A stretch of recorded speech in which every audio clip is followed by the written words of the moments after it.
Hello student. तो अब हमारा नेक्स्ट डिस्कशन रहेगा जो हमने स्टार्टिंग जो फर्स्ट लेक्चर में हमने डिस्कस किया था कि हमारे पास कुछ 8 या 9 प्रॉब्लम थे। उसमें हमने लगभग सारे क्वेश्चन को कंप्लीट किया।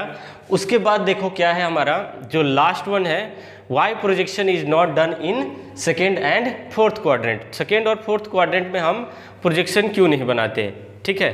तो ये हमारा प्रॉब्लम है। तो इसको आप यहाँ से वीडियो पॉज करके आप खुद सोचिए कि आखिर क्यों नहीं कर सकते हैं, ठीक है। चलिए आइए समझते हैं कि क्यों नहीं करते हम। अगर मैं बात करूँ सेकेंड और फोर्थ क्वाड्रेंट की, देखिए ये है आपका फर्स्ट, सेकेंड, थर्ड और फोर्थ क्वाड्रेंट, ठीक है। ये हमारे पास है।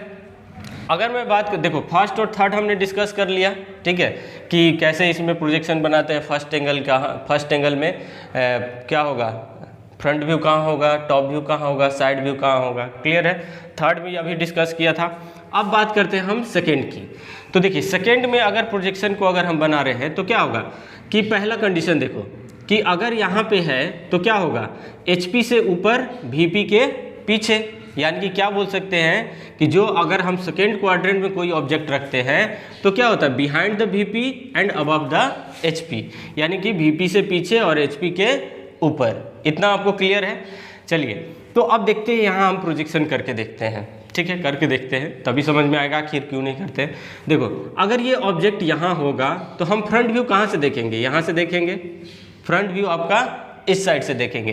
अगर मैं फ्रंट व्यू यहाँ से देख रहा हूँ तो पहले क्या आ जा रहा है, प्लेन ऑफ प्रोजेक्शन, ठीक है।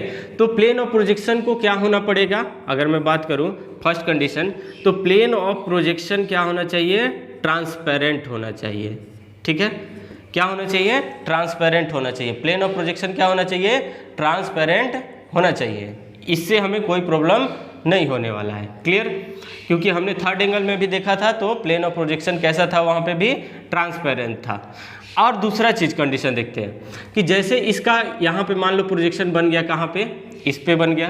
फ्रंट व्यू देखे यहाँ हो गया, टॉप व्यू देखे यहाँ हो गया, क्लियर।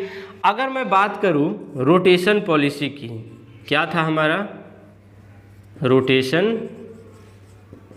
पॉलिसी, ठीक है ना। रोटेशन पॉलिसी क्या बोलता था कि जो HP है उसको क्या करना है, 90 डिग्री क्या करना है, क्लॉकवाइज डायरेक्शन में, 90 डिग्री क्लॉकवाइज डायरेक्शन में। और दूसरा क्या था कि जो प्रोफाइल प्लेन है एंटी क्लॉकवाइज कितने डिग्री पर, 90 डिग्री पर। ये हमारा 2 रोटेशन पॉलिसी था। चलो तो अगर मैं बात करूं ऑब्जेक्ट का, यहाँ पे कोई व्यू बन गया, ये भी वही चीज़ है। ये क्या है आपका सेकेंड एंगल प्रोजेक्शन है, सेकेंड क्वाड्रेंट है, ठीक है। ये आपका VP है, ये HP है, ठीक है। मान के चलो कि यहाँ पे आपका ऑब्जेक्ट रखा हुआ है, यहाँ पे कुछ ऑब्जेक्ट रखा हुआ है, क्लियर।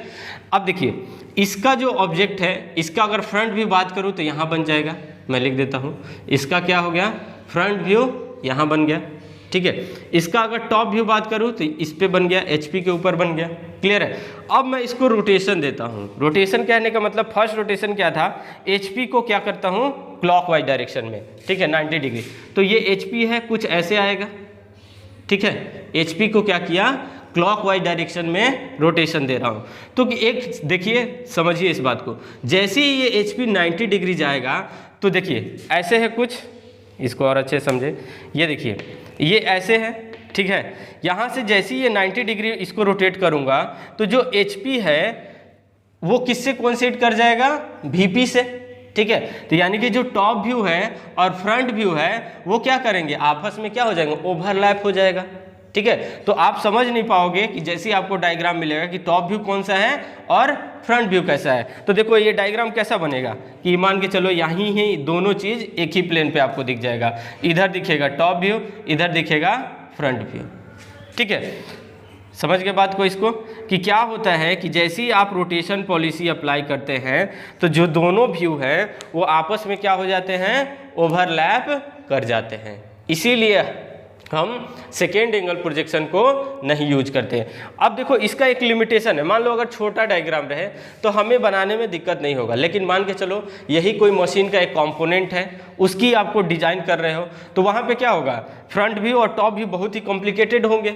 उस केस में जब ओवरलैपिंग होगा या फिर एक ही जगह पे दोनों चीज़ होगा तो आपको उस डायग्राम को समझने में बहुत ही प्रॉब्लम होगा। इसीलिए हम इस एंगल को प्रेफर नहीं करते, सेकेंड एंगल को प्रेफर नहीं करते हैं। क्लियर है। अब मैं बात करता हूँ किसका, फोर्थ एंगल प्रोजेक्शन की। तो फोर्थ एंगल प्रोजेक्शन की जैसे ही बात करते हो तो ऑब्जेक्ट आपका कहाँ होगा, यहाँ पे होगा। फोर्थ एंगल में कहाँ होगा, यहाँ पे होगा। ठीक है, ऑब्जेक्ट यहाँ होगा। फ्रंट व्यू आप कहाँ से देखोगे, इस साइड से देखोगे। टॉप व्यू कहाँ से देखोगे, ऊपर से देखोगे। तो ये ट्रांसपेरेंट होना चाहिए, ये नॉन ट्रांसपेरेंट होना चाहिए।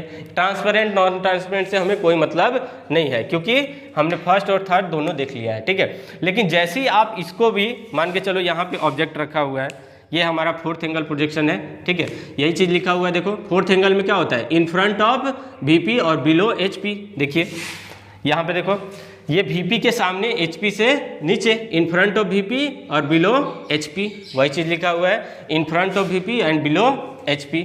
मान के चलो यहाँ पे ऑब्जेक्ट रखा हुआ है, ये है आपका ऑब्जेक्ट। ठीक है, आप यहाँ से देख रहे हो इसको फ्रंट, तो यहाँ मिला आपको फ्रंट व्यू।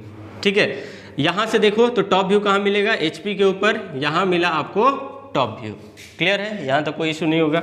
ठीक है, जैसे ही आप इसको रोटेशन पॉलिसी दे रहे हो तो यहाँ से इसको रोटेट किया, यहाँ से इसको रोटेट किया। ठीक है, तो ये क्या हो जाएगा, ये टॉप व्यू और फ्रंट व्यू आपस में क्या हो जाएंगे, कोइंसाइड हो जाएगा। ये भी जैसे सेकेंड एंगल में देखे वैसे ही हो जाएगा।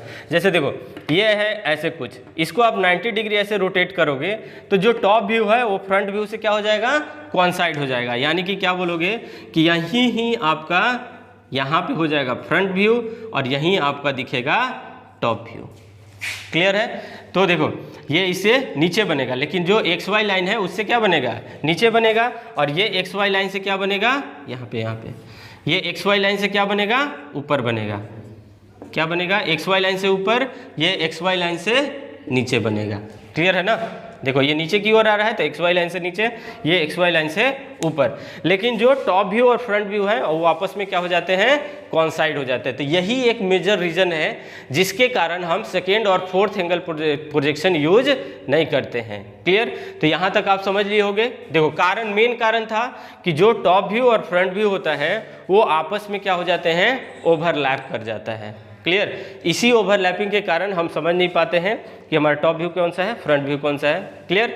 ठीक है, तो इसको आप अच्छे से नोट डाउन कर लें और समझ लें इस बात को।